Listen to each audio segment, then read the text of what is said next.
안녕하세요. 저는 유치원에서 영어를 가르치고 있는 30대 여자입니다. 저희 엄마가 운영하시는 유치원이고 저는 거기서 영어 교사로 일하고 있죠. 저는 과거에 결혼을 했었다가 이혼을 했었는데요. 제가 결혼을 했을 그 당시에 저도 그렇고 제 주변에서도 저보고 남편감이 참 괜찮다며 결혼해서 무난하게 잘 살 것 같다는 얘기를 많이 들었습니다. 제 전 남편은 대기업에 다니고 있어서 능력도 좋았고 키도 크고 인물도 단정한 편이었어요. 외적인 조건도 괜찮았지만 남편감으로 참 괜찮겠다고 생각했던 이유는요. 성격적인 면이 가장 컸습니다.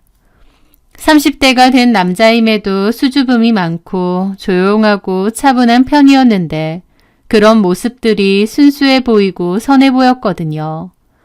또 책 읽기나 영화 보기 등 정적인 취미를 좋아했고 예전에는 유기견 봉사활동도 자주 다녔다고 했습니다. 사람 자체가 선하고 좋은 사람 같아 보였기에 더더욱 끌렸던 것 같아요. 제 이상형인 착한 남자거든요. 처음 만난 건 소개팅이었어요. 엄마 아는 지인분의 소개로 만나게 되었죠. 처음 남편을 소개로 만났을 때 여자를 대하는 게 익숙치가 않다며 제 앞에서 허둥지둥해하고 당황해했는데 오히려 저는 그 모습이 좋아 보이더라고요. 순박해 보였다고나 할까요? 그 소개팅 이후로 연인 사이가 된 저희는 싸움 한 번 없이 잘 만나왔습니다. 그렇게 2년 정도를 연애하다가 결혼도 하게 되었죠. 결혼한다고 저희 부모님께 남편을 소개시켜 드렸을 때 저희 부모님도 마음에 들어 하셨습니다. 사람이 선하고 착해 보인다며 살면서 와이프 속 썩이게 만들 것 같지는 않다면서 말이죠. 시부모님은 좀 멀리 떨어진 지방에 사셔서 자주는 못 봤는데요. 시부모님도 저를 좋게 보셨어요. 그렇게 양가 부모님의 환영을 받으며 순조롭게 결혼도 했습니다. 결혼 후에도 남편은 변함없이 가정적이고 성실하고 착한 사람이었어요. 엘리베이터에 타면 늘 이웃들에게 먼저 인사하고 주차장 바닥에 지저분한 쓰레기가 있으면 나서서 줍고 그랬어요. 청소하시는 분들 힘들다면서요. 출입문 같은 것도 남들 다 지나갈 때까지 잡고 기다려주고 식당이든 어디든 가면 직원분들에게도 깍듯하게 예의 있게 굴었습니다. 그런 모습들이 어찌나 좋아 보이던지요. 요즘 워낙 예의 없고 이기적인 사람들도 많잖아요. 그런데 저희 남편에게선 그런 모습이 없었기에 남편이기 전에 사람으로서도 참 배울 게 많다, 좋은 사람이다 라는 생각이 많았죠. 그런데요, 사람은 참 여러 가지 면이 존재하는 것 같습니다. 어떤 부분에선 너무 좋은 사람일지도 모르지만 또 어떤 부분에서는 최악의 사람이 되기도 하는 것 같아요. 저는 결혼한 지 1년 반 정도 지났을 무렵 저희 남편의 또 다른 이면을 보게 되었거든요. 그맘때 저희 부부는 각자의 일로 바쁘지만 나름 행복한 결혼 생활을 하고 있었을 때인데요. 다만 한 가지 고민이 있었습니다. 바로 1년이 지나도 아이가 잘 생기지 않는다는 거였죠. 결혼하고 바로 아이를 가질 생각이 있었기에 초반부터 따로 피임을 하지 않았는데 1년이 넘도록 아이가 안 생겼습니다. 요즘은 피임 없이 1년이 넘어가도 아이가 안 생기면 난임이라고 한다더군요. 주변에서는 곧 좋은 소식이 있을 거라며 응원해 주었고 저는 겉으로는 괜찮다고 했지만 속으로는 점점 스트레스가 쌓여갔습니다. 병원에서는 별다른 문제는 없다는데 왜 아이가 안 생길까? 우리도 이대로 난임 부부가 되는 걸까?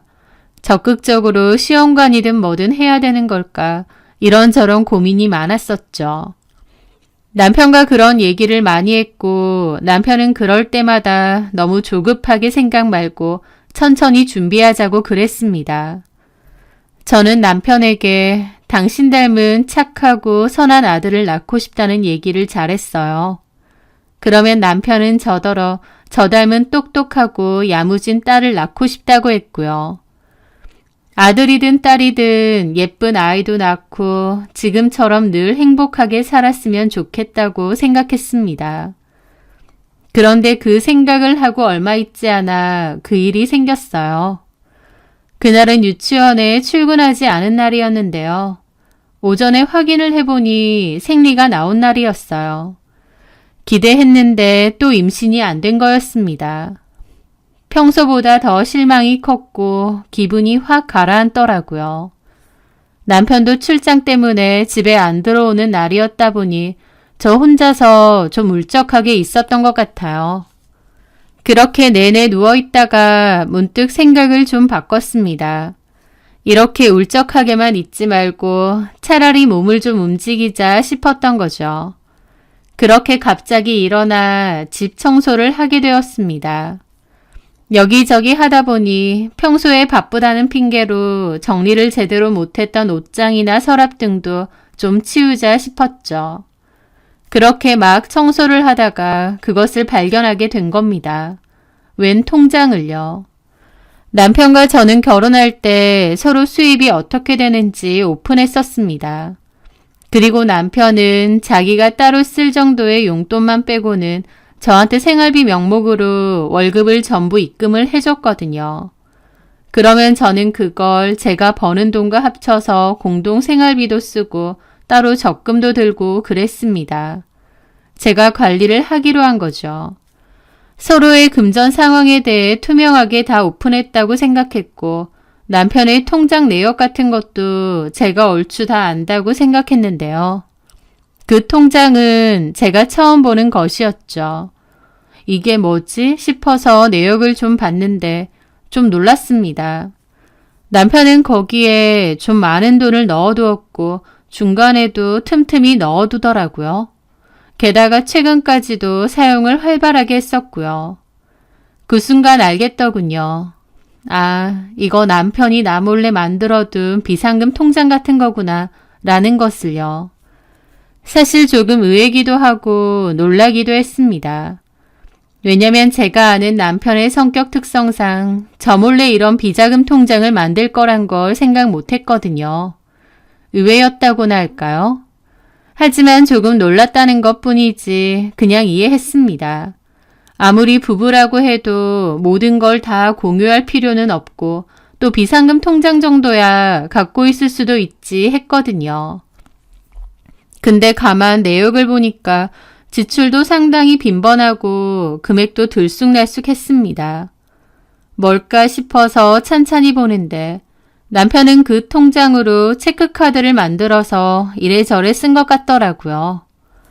그런데 체크카드로 인출된 상호명들이 좀 이상한 겁니다. 뭐지 싶어서 하나를 검색을 해봤는데 그 순간 놀라서 몸이 좀 굳었습니다. 왜냐면 검색해보니 단란 주점이나 유흥업소였거든요. 결혼한 기혼 여자분들 되게 그렇게 생각하잖아요. 내 남편은 그런데 안 간다라고요. 저도 사실 그랬습니다. 순진하다면 순진했을 수도 있지만 저는 남편이 이런 데를 갈 거라고는 생각도 못했어요. 이런 걸 좋아할 거라고도 생각 못했고요. 그런데 가만 보니까 상호명들이 되게 유흥업소더라고요. 게다가 사용된 금액도 꽤 크고요. 와, 이게 뭐지? 좀 뒤통수 맞은 기분이었습니다. 이런 곳은 술집 여자들 나오고 술 비싸고 룸에서 여자 끼고 놀고 그런 데 아닌가? 이런 데를 내 남편이 다닌다고? 생각하니 얼떨떨했죠. 그런데 그보다 더 황당한 건 따로 있었습니다. 홍시연이라는 이름의 여자에게 매달 송금이 되고 있었던 거였어요. 홍시연이라니 처음 들어보는 이름이었습니다. 가만 보니 5달 전부터 돈을 보냈는데 200만 원을 보낼 때도 있고 300만 원을 보낼 때도 있고 어쩔 땐 50만 원을 2번 보낼 때도 있더라고요. 금액은 들쑥날쑥인데 어쨌든 거의 매달 한 차례에서 2차례 이상 송금이 되고 있었습니다. 낯선 여자의 이름, 그리고 매달 송금되는 내역, 이게 다 뭔가 싶어서 너무 심각해지더라고요. 저는 그날 더 이상 아무것도 하지 못했습니다. 남편이 나를 뭔가 속이고 있구나. 내가 남편에 대해 다 아는 게 아니구나 깨달았다고나 할까요?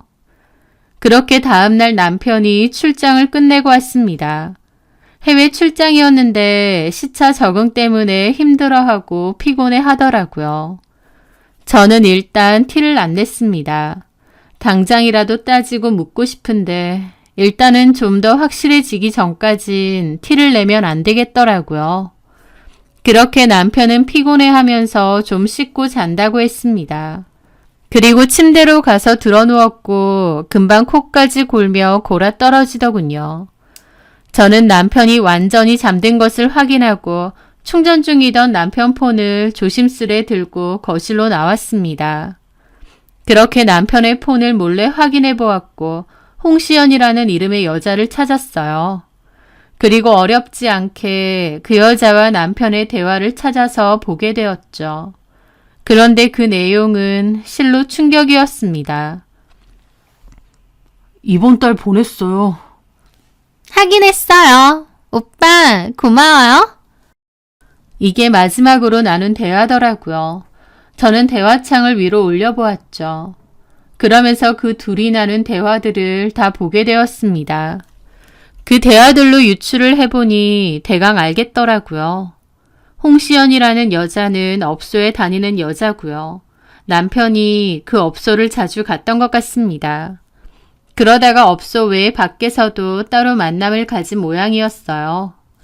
그러다가 홍시연이 이런 관계를 와이프인 저한테 폭로하겠다고 남편에게 협박을 한 모양이고 돈을 내놓으라고 한 것 같았습니다. 남편은 어쩔 수 없이 그때부터 홍시연에게 돈을 입금한 거였고요. 그 대화들을 보면서 유추를 하면서도 도무지 믿기지가 않았습니다. 다른 사람도 아니고 내 남편이? 그 순박하고 착해 보이는, 내성적으로 보이는 내 남편이? 내 남편과 이 상황이 너무 이질적으로 느껴지더라고요. 제 남편이 평소에도 활발하고 잘 놀러 다니고 술 많이 마시고 그런 성격이었으면 이 정도 충격은 아닐 거예요. 그토록 차분하고 조용하고 집돌이인 사람이 사실은 유흥업소 죽돌이에다가 그 유흥업소에서 만난 술집 여자와 밖에서까지 만나고 그러다가 그걸로 협박까지 당했다고? 이런 막장 중에 막장이 어디 있겠나요? 기가 막히더라고요. 저는 이걸 어떡하지 싶다가 좀 더 확실한 증거가 있어야겠다 생각했습니다. 그래서 마치 남편인 척 홍시연에게 카톡을 보내게 되었어요. 남편 폰으로 말이죠. 앞으로는 못 보낼 것 같아요. 이렇게 보냈습니다. 홍시연은 한참이나 안 읽더라고요. 저는 초조하고 심란한 기분으로 기다렸는데 거의 1시간 정도 다 될 무렵 홍시연에게서 답장이 왔습니다. 갑자기 왜요? 라고요. 답장이 오니까 막 심장이 뛰고 손이 떨리더라고요. 저는 다시 남편인 척 답장을 했습니다. 이건 좀 아닌 것 같아요. 오빠, 갑자기 왜 이래요? 와이프가 알아도 상관없나 보죠? 근데 내 와이프 번호는 알아요? 이 오빠 왜 이래? 당연히 알죠. 그게 뭐라고. 와이프 번호만 할게요. 와이프 어디서 일하는지도 오빠가 다 얘기했잖아요. 까먹었어요?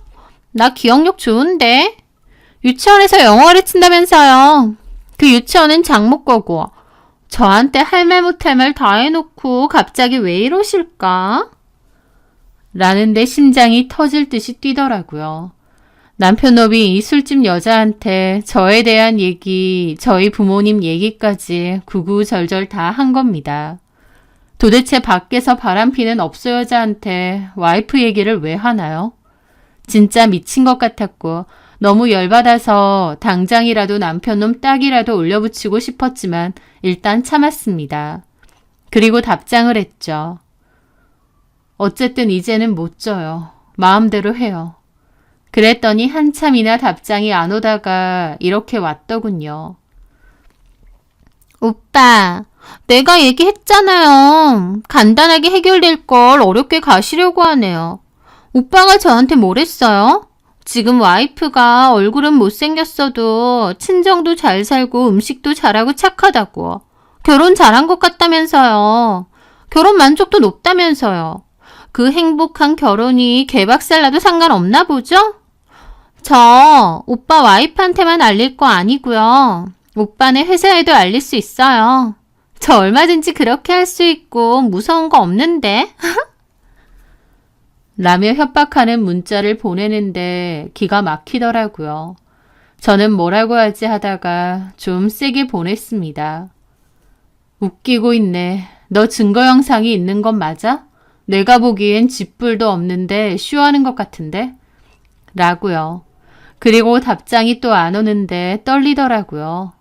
한참 뒤에 홍시연이 답장을 보냈습니다. 이 오빠가 진짜 왜 이래?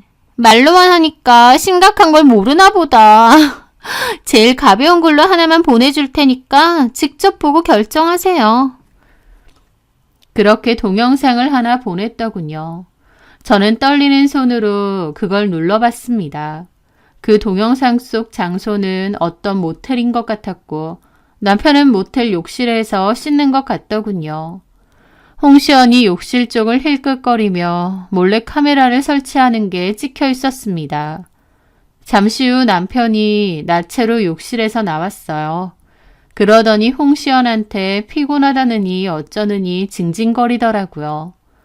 평소 저한테는 그렇게 징징거리거나 한 적이 없었던 남편이기에 그 모습도 엄청 낯설더라고요. 얼굴은 분명 제 남편인데 하는 말투나 행동은 좀 생소했다고나 할까요? 왜 오빠? 뭐가 피곤해? 우리 와이프가 요즘 애가지 자고 나를 너무 못살게 굴어. 어제도 억지로 했다. 아, 진짜? 어제도 억지로 했는데 오늘도 돼? 또 시연이랑은 다르지. 나 보니까 안 피곤하지. 오, 피곤이 싹 가셔. 이리 와봐. 그러면서 서로 안고 장난치고 홍시연이 남편더러 피로를 풀어주겠다고 했는데 저는 차마 더 이상 볼 수도 없었습니다. 동영상을 끄고도 너무 큰 충격으로 사지가 다 떨려오더라고요. 내가 지금 뭘 본 거지 싶고요. 한참이나 어린 아가 있었죠. 너무 착하고 나이에 비해 순박하기까지 한 것 같던 내 남편의 또 다른 모습을 봤으니 그 충격이 얼마나 컸겠나요. 제가 한참이나 넋이 나가 있으니 홍시연이 카톡을 계속 보내더라고요.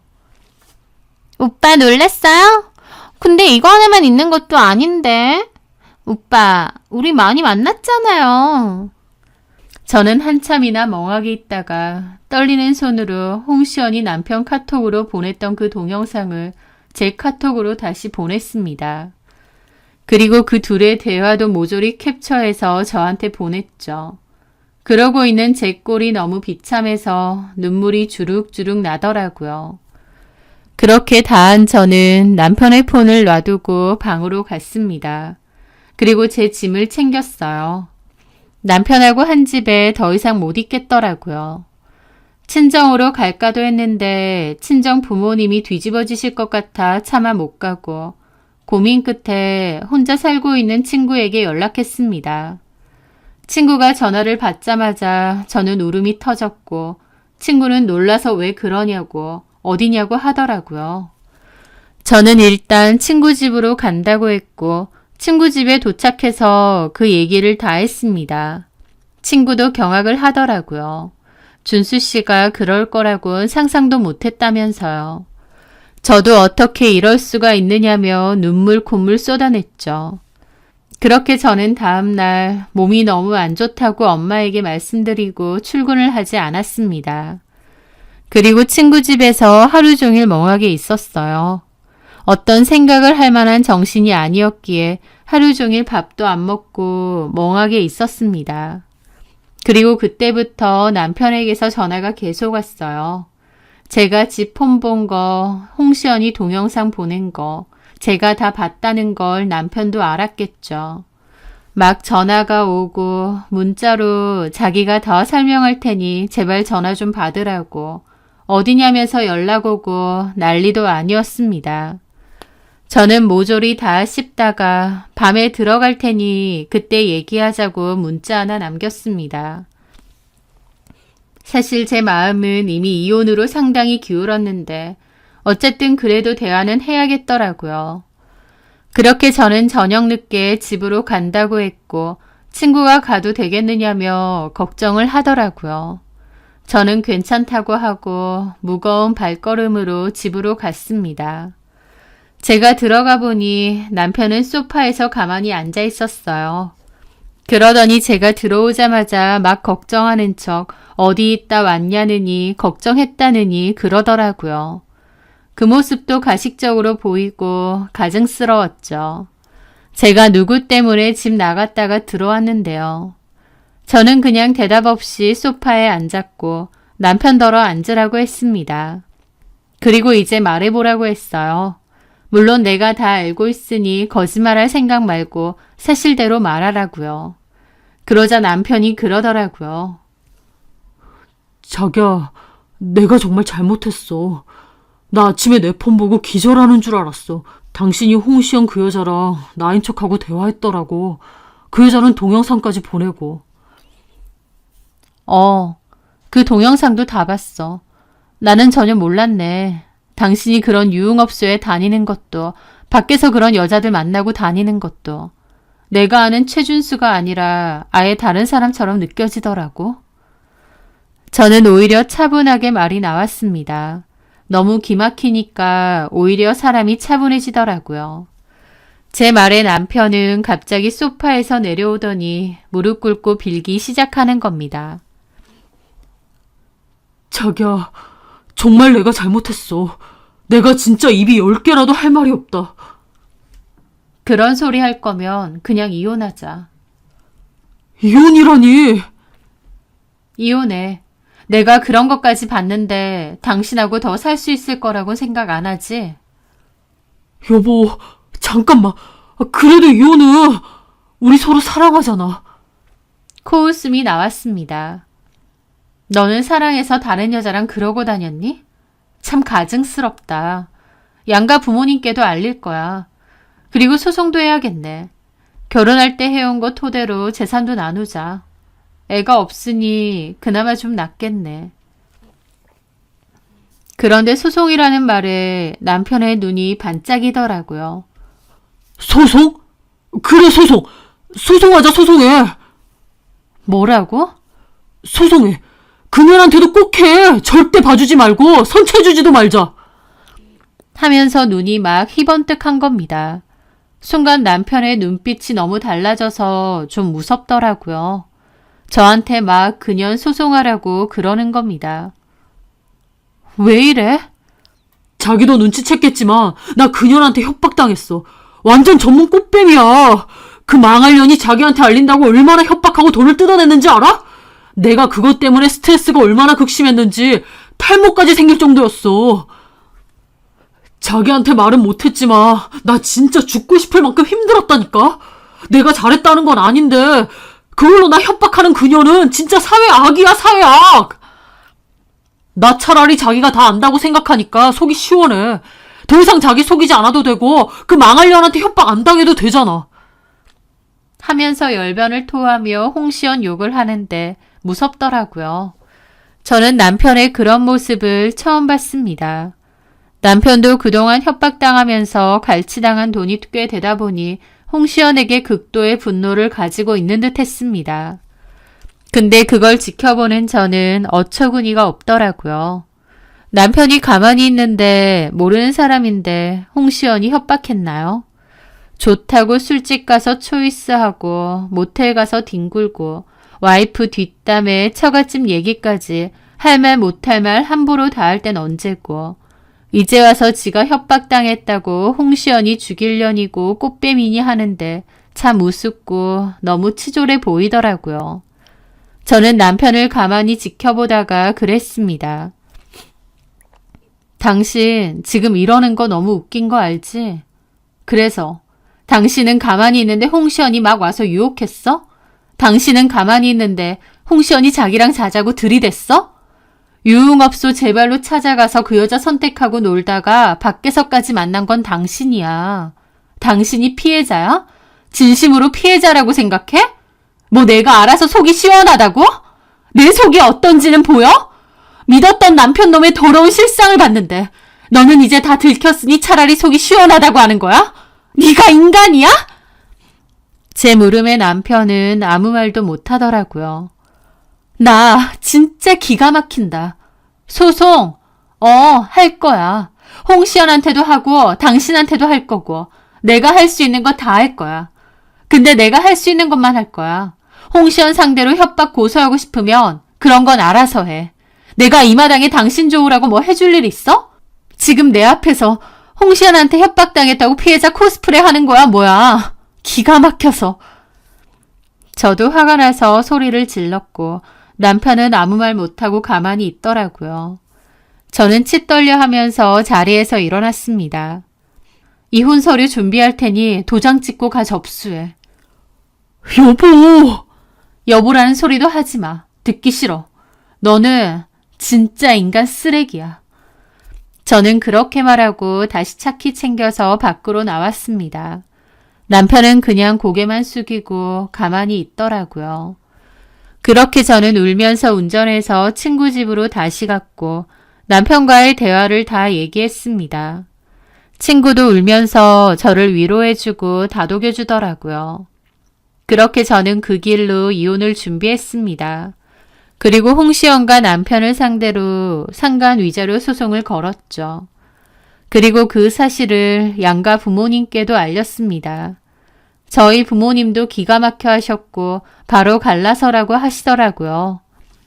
시부모님은 준수가 잘못했긴 했지만 사회생활 하는 남자들 그런데 가는 경우 많지 않냐면서 저보고 너무 유난스럽게 굴지 말고 한 번만 봐주면 안 되냐고 하셨어요.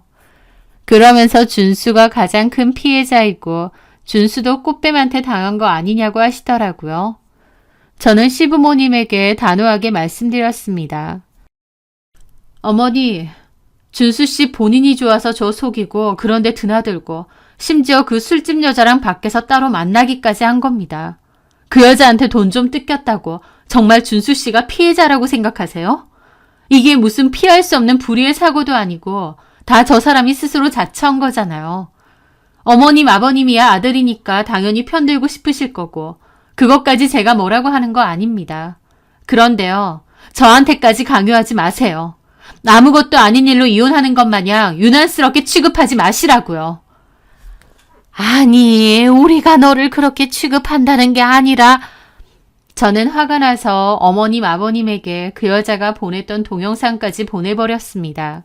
직접 보시라고요. 그걸 보고는 어머님, 아버님도 경악하고 아무 말 못하시더라고요. 남편은 그 후에도 저에게 미안하다고 이혼하겠다고 위자료도 줄 수 있는데 소송만 취하해 줄 수 없느냐 했습니다. 소송건에 대해서 회사에서 알면 안 되니까요. 하지만 저는 그럴 생각 없다고, 내가 돈이 목적인 것도 아니고 상간소송 제대로 해서 판결이라도 받아야 그나마 내 분통이 풀릴 것 같다고 했죠. 그렇게 저는 이혼은 협의로 했고 별개로 상간소송은 끝까지 진행해서 위자료 및 판결문까지 받았습니다. 그리고 그 와중에 남편과 홍시연 사이에도 소송 때문에 다툼이 많았던 것 같더라고요. 남편은 홍시연 때문에 자기가 이혼까지 당했다면서 절대 선처 없이 협박건에 관해서 고소 진행하겠다고 했던 것 같더군요. 그런데 홍시연도 어지간히 막장인 여자인데 그런 인간을 건드려 놨으니 홍시연도 이판 사판이었던 것 같아요. 저한테도 상간 위자료 소송 걸리고 협박 고소까지 당했다 보니 독이 바짝 든 모양이었습니다. 남편에게 소송 취하하지 않으면 회사에 다 알릴 거라고 또다시 협박한 모양이고 남편은 그런 것도 다 협박죄 증거로 썼던 것 같더라고요. 결국 궁지에 몰린 홍시연이 엄청난 짓을 벌인 겁니다. 자기랑 남편에 관한 일들과 사진까지 회사 고객 게시판에 다 올려버린 거였죠. 그 일로 회사 뒤집어지고 글 올린 지 1시간도 안 돼서 글이 삭제는 된 모양인데 그 사이에 조회수도 엄청 높고 본 사람들이 많다고 하더라고요. 회사 안에서도 남편은 착하고 조용하고 평판 좋은 사람이었는데 알고 보니 룸살롱 죽돌이에다가 밖에서 따로 없어요자랑 만남을 가질 정도로 유흥에 찌든 사람이고 그러다가 협박당해서 이혼까지 당했던 전말이 다 적혀 있었다고 했습니다.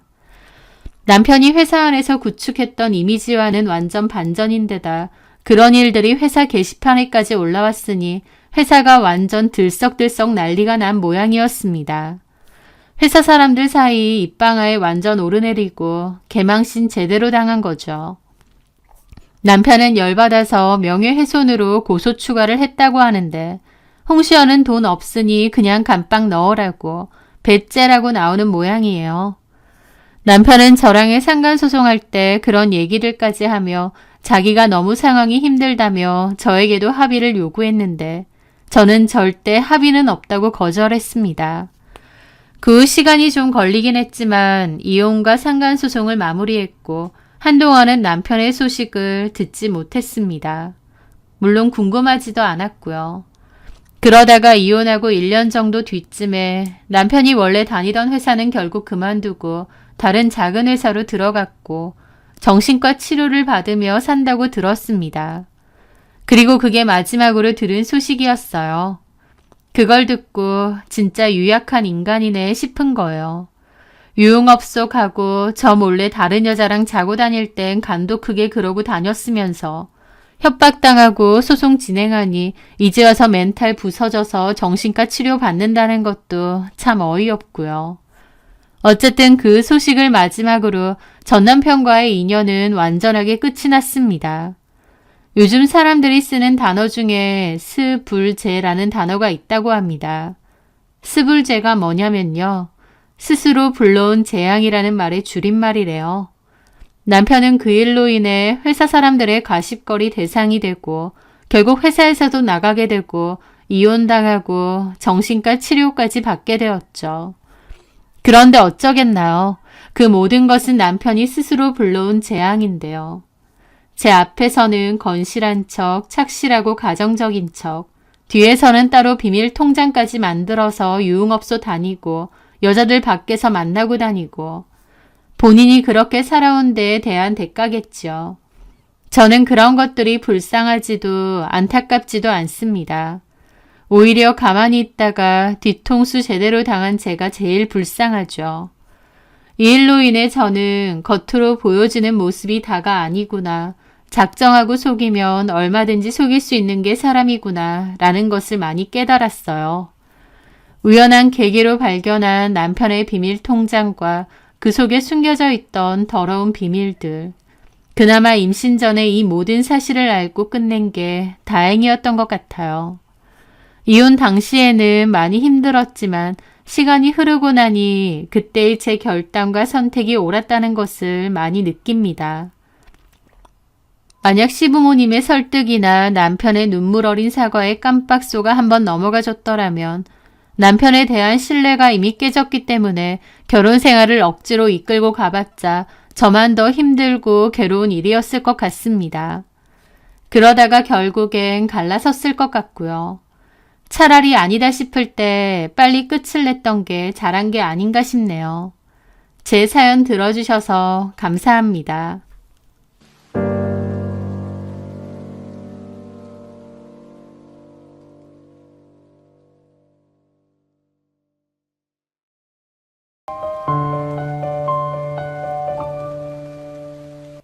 안녕하세요. 저는 대학생 딸과 함께 살고 있는 40대 후반의 여자입니다. 사람이 살아가면서 만나게 되는 인연들은 우연이 아니라 필연으로 엮인 것이기 때문에 그 인연들을 소중히 여겨야 된다고 합니다.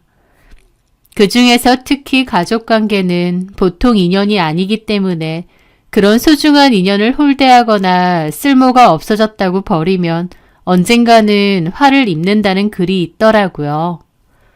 저는 그 말이 진짜인 것 같습니다. 왜냐면 제가 딱 경험한 일이 바로 저글에서 나오는 것과 똑같았거든요. 어려운 처지에 가족들의 도움을 받았으면서 잘 되고 나자 뒤통수 치려 했던 전 남편. 그리고 전 남편이 그 후 어떤 일을 겪게 되었는지 그 사연에 대해 지금부터 말해보려 합니다. 저는 슬아에 딸 하나를 두고 평범하게 살아오던 주부였습니다. 저희 딸은 초등학생 때부터 바이올린 쪽으로 두각을 나타내서 그쪽으로 진로를 일찌감치 정했어요. 악기 전공으로 가르치려고 하니 돈도 많이 들긴 했지만 하나밖에 없는 딸이고 또 재능도 있다고 하니 저희 부부는 최선을 다해 지원을 해주고 싶었습니다. 예술중학교를 들어갔고 레슨을 받거나 학원을 가는 등 제가 운전을 해줘야 하는 일이 많았어요. 그래서 저는 따로 직장은 못 구했고 대신 아이 라이딩하는 틈틈이 인터넷을 이용해서 하는 마케팅 부업 같은 거에서 아이 학원비나 제 기름값 정도 벌고 그랬습니다. 그맘때 남편은 중견기업에 다니고 있었는데 오래 다녀서 연봉도 좋았어요. 그래서 조금은 빠듯해도 외벌이로서 크게 문제될 건 없었습니다. 남편도 저에게 따로 직장은 구하지 말고 아이한테만 신경을 쓰라고도 했었고요. 그런데 아이가 중학교 3학년쯤이었을 때 남편이 저에게 회사를 그만두고 장사를 하고 싶다고 하더라고요. 사실 남편은 그전에도 한 번씩 장사를 하고 싶다, 회사를 그만두고 싶다 이런 얘기는 종종 했었습니다. 하지만 그냥 말만 그렇게 하고 금방 마음을 접을 때가 많았는데 이번에는 회사 안에서 이런저런 문제가 좀 있어서 그만두고 싶기도 하고 또 그 김에 퇴직금 받아서 장사를 해보고 싶다는 거예요. 저는 남편에게 장사라는 게 쉬운 게 아니라고 당신은 평생 직장만 다녀봤지 장사를 해본 적이 없는데 할 수 있겠느냐 그랬습니다. 하지만 남편은 자기는 직장보다는 사업가 체질이라면서 잘할 수 있다고 큰 소리를 탕탕 치더라고요. 그러면서 자기가 여태까지 뼈 빠지게 일했는데 이제라도 해보고 싶은 걸 해보겠다고 하는 겁니다. 저는 아이한테 돈 들어갈 일도 많고 저도 따로 직장이 없다 보니 남편이 덜컥 회사를 그만둔다는 게 반가울 수는 없었습니다. 하지만 남편이 의지가 대단했고 또 자기가 뭘 해서라도 저랑 저희 딸 승주는 안 굶길 거니까 자기를 믿어주라고 하더라고요. 그래서 저도 알겠다고 당신이 하고 싶은 대로 하라고 나도 열심히 도와주겠다고 했습니다. 그렇게 남편은 다니던 직장을 그만두게 되었어요. 이런저런 걱정을 뒤로 하고 남편이 새로 시작하는 사업을 응원해주기로 마음먹었죠. 그렇게 남편은 한 음식점을 인수를 받았고 요리 방법도 배우게 되었어요. 평소에 봐둔 곳이었고 그 식당 사장님하고도 개인적인 친분이 있었는데요. 그분이 개인 사정으로 가게를 접게 되자 남편이 자기가 인수를 하고 싶었던 거예요. 그 가게가 꾸준하게 장사가 잘 된 곳이었거든요. 그렇게 남편은 퇴직금 탈탈 털어 음식 장사를 시작하게 되었습니다. 그런데 음식 장사라는 게 손맛이 뛰어나게 좋던지 양이 엄청 푸짐하게 좋던지 위치가 너무 좋던지 하여튼 뭔가 특징이 있어야 잘 되잖아요. 남편이 원래 음식을 잘했던 사람도 아니고 집에서 해본 요리라고 라면밖에 없는 사람입니다. 그런 사람이 갑자기 음식 장사를 하니 아무리 다 배웠다 한들 예전 맛집의 맛이 재현이 되겠나요? 비슷하기는 할지언정 많이 달랐죠. 거기가 원래는 꽤 잘 되는 곳인데 남편이 인수를 받고 나서는 손님이 갈수록 떨어져 나갔습니다. 저도 나중에는 투입되어서 일을 도왔어요. 음식 맛도 좀 보완해 보려고 하고 서빙 일도 돕고 하다못해 인건비라도 줄여보려고요.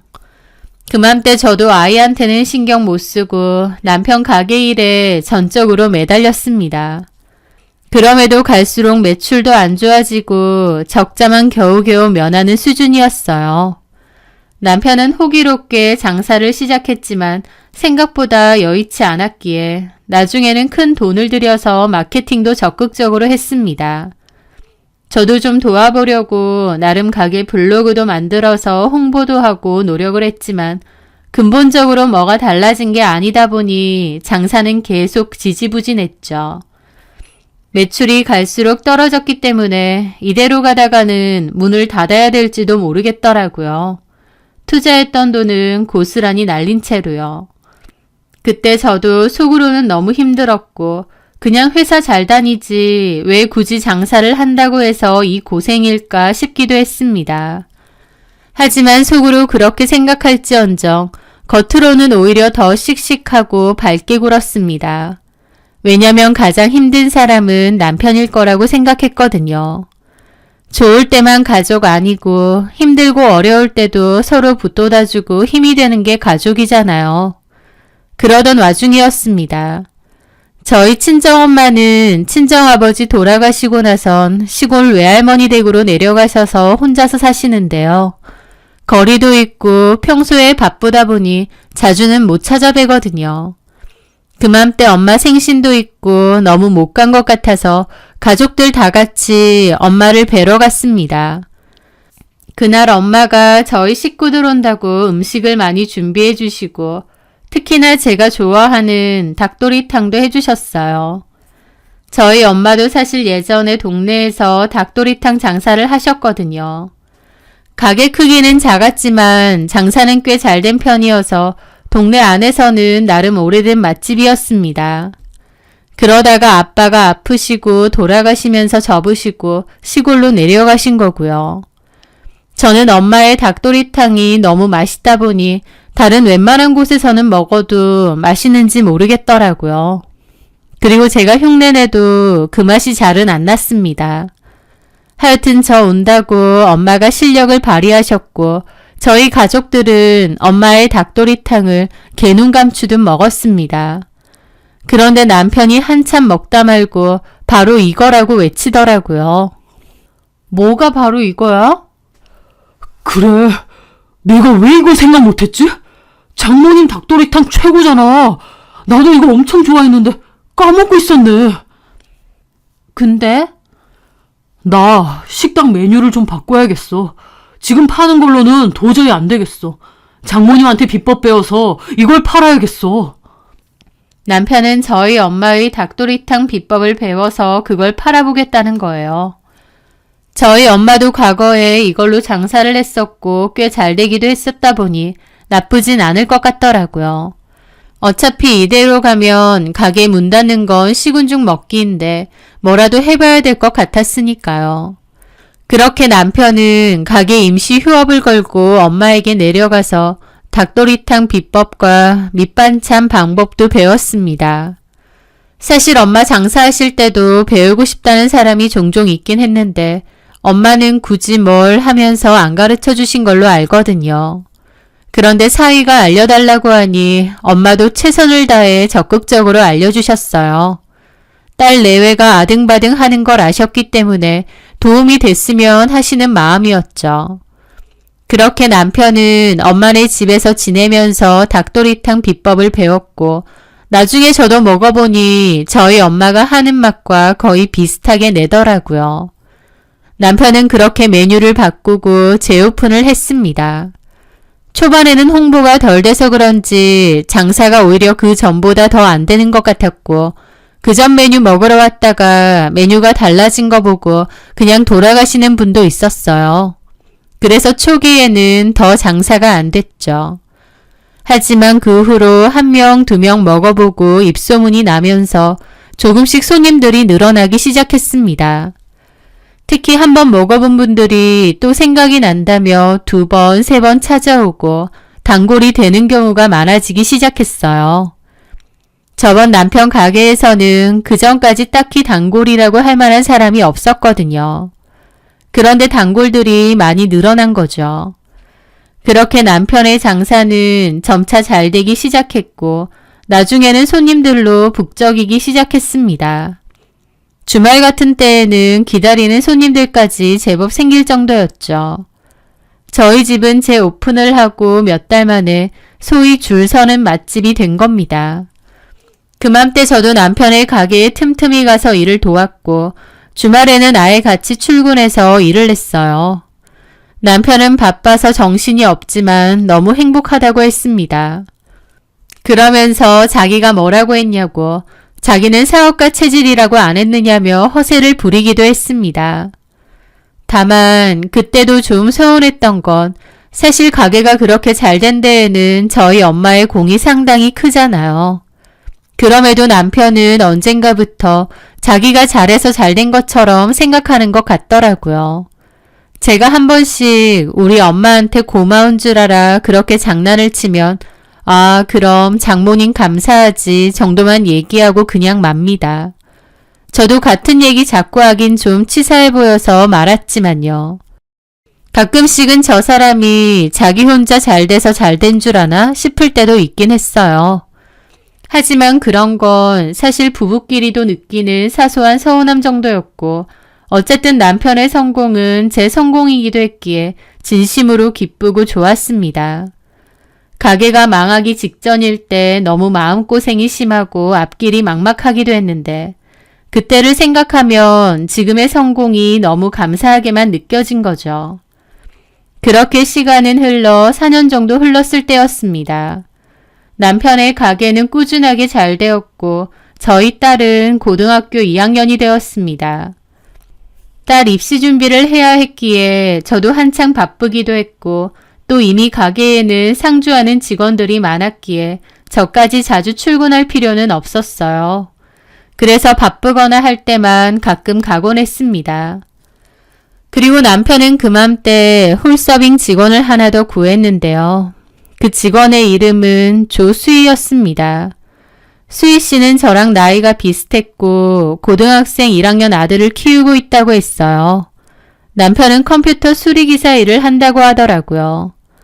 초반에 일할 땐 수희 씨 남편이 퇴근한 수희 씨를 종종 데리러도 왔었습니다.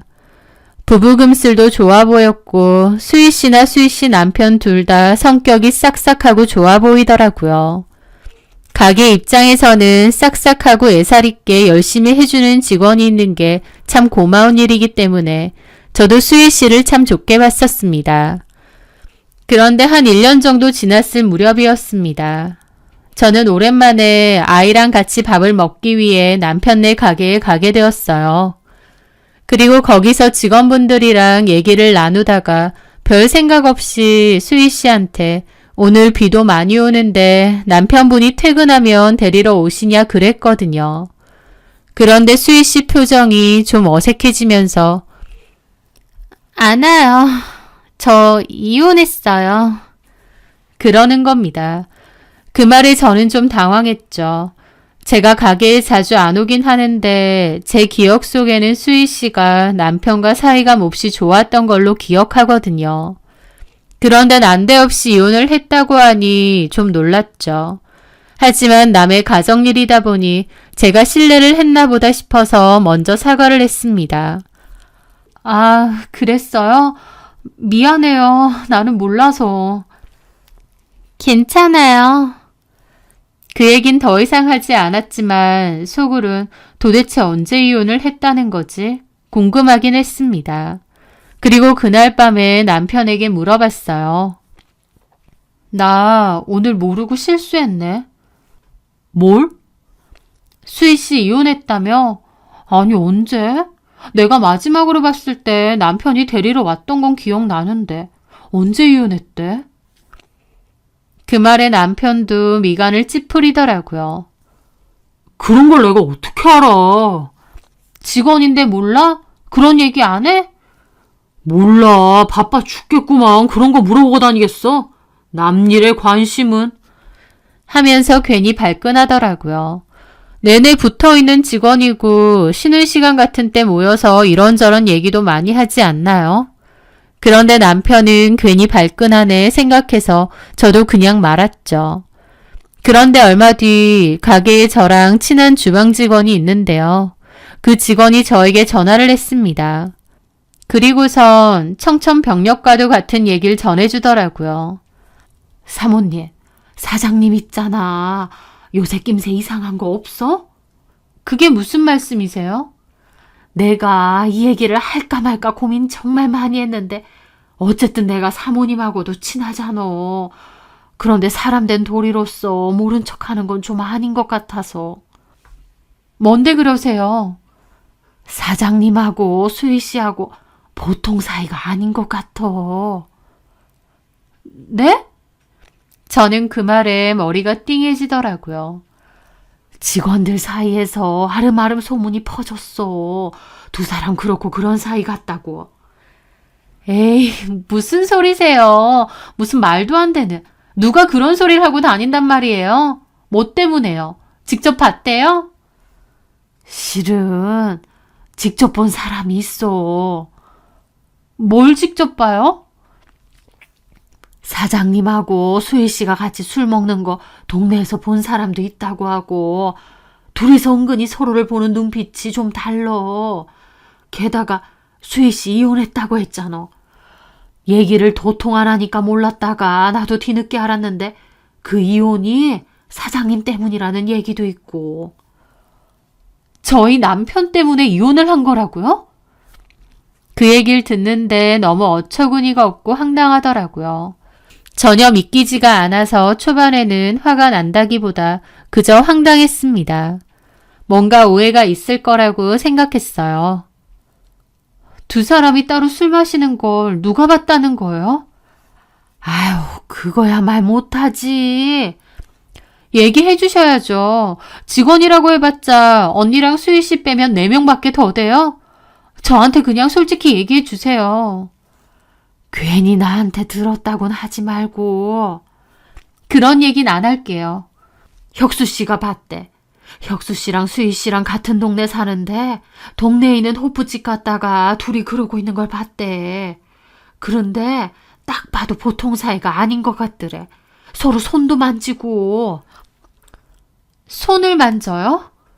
엄청 다정해 보이더라는데.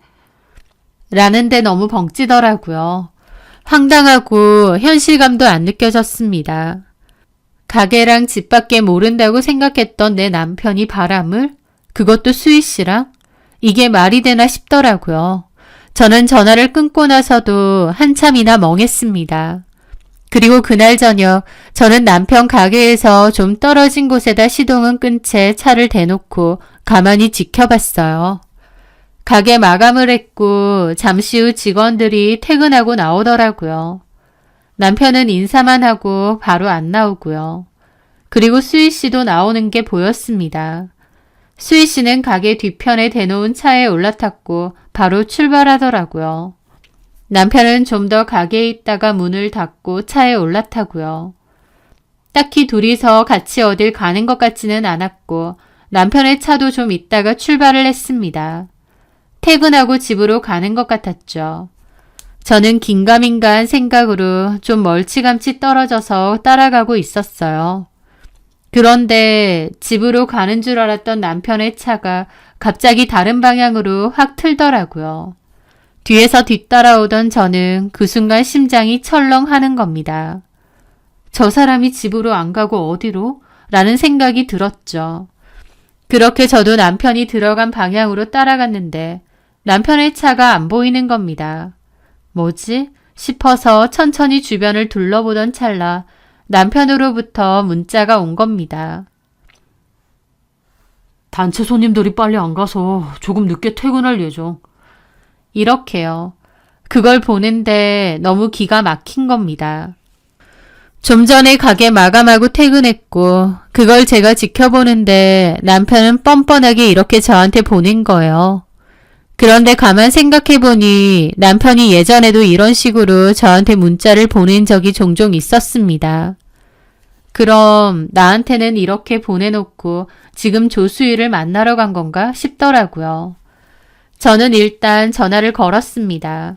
제 전화를 안 받더라고요. 그때부터 제 심장은 튀어나올 것처럼 두근거렸습니다. 저는 정신 나간 사람처럼 두리번거리며 그 주변을 둘러봤어요. 남편의 차가 보일까 싶어서요. 남편의 차는 보이지 않더라고요. 저는 잠깐 정차를 하고 직원 언니한테 전화를 했습니다. 남편과 수희 씨의 관계를 알려준 그 언니에게요. 그리고 조수희 집 어디인 줄 혹시 아느냐 물었어요. 그 언니가 정확한 주소까진 모르는데 전에 얘기할 때 그 동네의 동사무소 바로 근처에 산다더라고 들었답니다. 주변을 찾아보니 동사무소가 보였고 그 근처에 차를 대고 걸어다니면서 남편의 차를 찾았습니다. 미친 사람처럼 두리번거리며 남편의 차를 찾는데 내가 지금 뭐 하나 싶으면서도 반드시 차를 찾아낼 거라는 생각이 동시에 들더라고요. 그래서 찾았냐고요? 네, 찾았습니다. 조수희가 했던 말처럼 정말 동사무소에서 가장 가까운 빌라 쪽에 남편의 차가 대여져 있더라고요. 저는 터질 듯한 심장으로 남편의 차 앞에서 전화를 걸었습니다. 안 받더라고요. 또 걸었습니다. 받을 때까지 한다는 생각으로요. 걸고 또 걸고 한 5통 정도 하니까 그제야 받더라고요. 여보세요? 아니, 무슨 전화를 이렇게 많이 했어? 지금 어디야? 어? 남편은 좀 당황한 듯 떠듬거리며 말하더군요. 어디기? 가게라고 했잖아. 내가 지금 어디 있는 줄 알아? 어? 당신 차 앞에 있어. 장미빌라 앞에. 클락션 눌러줄까? 그래야 나올래? 뭐라고? 여기 조수희 집 앞이지? 내가 아무것도 모를 줄 알았니? 당장 올라가서 너랑 조수희랑 머리채 잡고 끌고 오기 전에 내려와. 저는 너무 화가 나더라고요. 평소에 남편에게도 늘 조근조근 좋게 말했는데 그때는 저도 너무 화가 나서 배는 게 없었습니다. 제 말에 남편은 잠시 후 C컵에서 내려오더라고요. 저는 남편을 노려보며 물었죠. 왜 혼자 나와? 조수희는? 저기 여보, 일단 나랑 얘기하자. 조수희 집 어디야? 인연 어딨어? 아, 여보, 나랑 얘기를 좀. 조수희 어딨냐고! 저는 소리를 지르며 난리를 쳤고 지나가는 사람들 다 쳐다보니까 남편은 저를 끌고 차 안으로 황급히 들어가더라고요. 저는 차에 타자마자 남편 귀싸대기를 때리고는 울부짖었죠. 어떻게 나한테 이럴 수가 있느냐고요. 남편은 굳은 얼굴로 바로 출발하더라고요. 저는 가는 내내 울고 소리 지르고 남편은 아무 말도 하지 않았습니다. 그렇게 집 주차장으로 왔고 남편과 저 둘 다 30분가량 아무 말도 안 하고 가만히 앉아 있었습니다. 할 말 없어? 미안하다.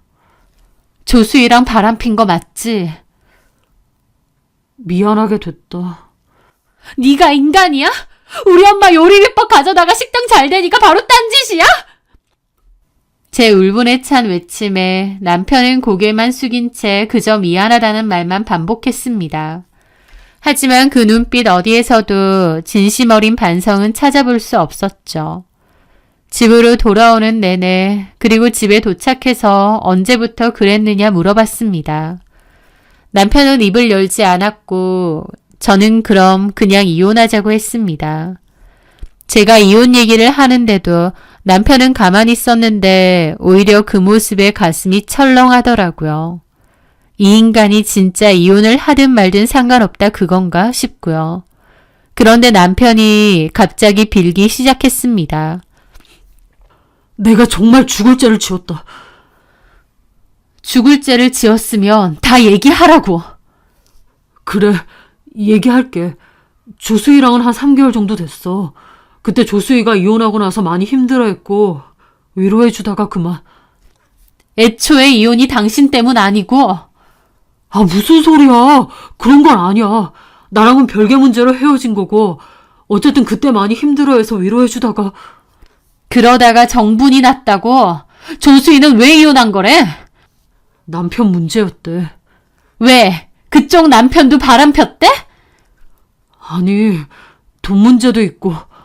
와, 진짜 뒤통수도 이런 뒤통수가 없다. 나는 조수희 씨 열심히 살고 싹싹하다고 고맙다고 생각했는데 당신이랑 뒤에서 이러고 다녔다고. 둘 다 미친 거지. 특히 당신은 이러면 안 되지. 당신 가게 누구 때문에 잘 된 거야? 우리 엄마 비법 다 가져다가 잘 되니까 이제 딴지. 사람이 할 짓이야? 제 말에 남편은 꿀먹은 벙어리처럼 아무 말도 못하더군요. 그러더니 조수희 내보낼게. 다시는 안 만날게. 그런다고 없던 일 되는 거 아니야. 승주 생각해서 한 번만 봐주라. 너 딸 생각하는 인간 맞아? 그래, 내가 죽일 놈인데 어쨌든 승주 곧 대학도 가야 되고 한 번만 봐줘. 바로 끝내고 다시는 안 만날게. 딸아이의 이름까지 팔아가며 용서를 구하는 모습이 역겨웠습니다. 하지만 그때에는 저 역시도 이혼까지는 마음이 없었어요. 남편의 배신이 너무 괴롭지만 딸도 걱정되고 저도 너무 억울해서 이대로 이혼하고 싶지는 않았습니다. 누구 좋으라고요. 하지만 그렇다고 이대로 그냥 넘어가고 봐주고 싶지도 않았습니다. 저는 정 나한테 미안하고 조수희랑 끝낼 생각이면 집 명의 나한테 넘기라고 했습니다. 남편은 그 말에 조금 놀라고는 아무 말도 안 하더라고요. 저는 다시 코웃음 쳤죠. 딸 생각해서 이혼보리 어쩌고 좋아하네. 적당히 속이고 뒤에선 또 조수희 만나게. 사람을 물러봐? 됐어. 그냥 이혼해. 나 그냥 너랑 이혼하고 이 집 내 지분만큼 가질 거야. 그리고 네 가게에도 소문 다 낼 거야. 제가 그러자 남편이 고개를 끄덕이더라고요. 알았어. 명의 바꿔줄게. 네 거 해. 그냥 네가 다 가져. 라더군요. 집 명의까지 저한테 넘기고 제 거 하라고 하니까 저도 일단은 참았습니다. 그리고 남편에게 용서는 딱 한 번뿐이라고 했어요. 그렇게 남편은 다음날 바로 조수희를 내보냈고 저는 조수희에게 문자로 내 눈에 띄면 가만 안 둘 테니 꺼지라고 보냈습니다. 그리고 곧바로 집 명의를 저한테 바꾸는 절차를 밟았어요. 그렇게 한다 한들 제 속이 풀리는 건 아니었고 상처와 배신감은 그대로였습니다. 그래도 딱 한 번은 내가 넘어가 준다라는 생각으로 이 악물고 넘어간 거죠. 그렇게 표면적으로는 평화가 찾아온 듯 보였습니다. 하지만 그 평화가 오래가지 못했습니다. 왜냐하면 그 사건 2달 뒤 저는 남편의 수상한 행동을 다시 포착했거든요. 남편이 통장에서 정기적으로 돈을 현금으로 인출하는 것을 알게 되었습니다. 적지 않은 돈이어서 이걸 도대체 어디 쓰나 했는데 나중에 알고 보니 조수희에게 준 생활비더라고요. 그 사실을 알고 저는 또 뒷목을 잡았죠. 네, 남편은 조수희와 헤어지지 않았습니다. 저는 거품 물고 남편에게 따져 물었습니다. 그런데요, 남편은 이번에는 변명조차 하지 않더군요. 오히려 기다렸다는 듯이 혹은 모든 걸 체념한 듯이 저를 바라보며 말했습니다. 이렇게 된 거 더는 속이고 살기 힘드네. 우리 이혼하자. 당신한테는 미안하지만 이렇게 사는 것도 의미가 없는 것 같네. 이혼하자고? 네 입에서 이혼 소리가 나와? 한 번 봐줬더니 보란 듯이 또 뒤통수 치고 그년이 그리 좋디? 뭐가 그리 좋디? 뭐가 그리 좋아서 와이프고 자식이고 다 내다버리고 그년한테 가고 싶다는 거야? 수희한테는 내가 필요하고 나도 수희가 필요해. 기가 막히고 어이가 없어서 말도 나오지 않았습니다. 얼마 전까지 딸 팔아가며 용서를 빌던 인간이 이제 와서 집 하나 던져주고 이혼해달라니요. 배신감과 허탈함에 눈물이 쏟아졌지만 동시에 깨달았습니다. 이 남자에게 더 이상 미련을 가질 필요가 없다는 것을요. 그래, 알겠다. 나도 당신이 대단히 좋아서 이러는 거 아니야. 이혼하고 그년이랑 살고 싶다고 하면 그렇게 해줄게. 어디 한번 살아봐. 바람 안 피는 놈은 있어도 한 번 핀 놈은 없다더라. 내가 둘이 어쩌고 사는지 어디 한번 잘 지켜볼게. 그렇게 저도 이혼을 결심했습니다. 남편은 저에게 집 명의를 넘겼는데 이제 와서 아까운지 아니면 조수희가 뒤에서 수작질을 하는 건지 다시 집을 되찾으려고 소송을 걸기까지 하더군요. 저는 그렇게도 안 되고 내가 도리어 소송을 걸 거라고 했습니다. 그런 옥신각신 끝에 결국 집은 남편의 지분 없이 온전히 제가 갖기로 했고 대신 위자료 소송 없이 이혼을 하기로 했습니다. 어찌됐든 제가 5억 상당의 집을 갖기로 한 거기 때문에 금액적으로 보면 손해는 없었죠. 남편도 집은 저한테 넘겼지만 어쨌든 장사 잘 되는 가게도 있고 그토록 원하는 조수희랑 새살림도 차릴 수 있다 보니 신나 보이더라고요. 그렇게 모든 것을 정리하고 남편과 저는 남남이 되었습니다.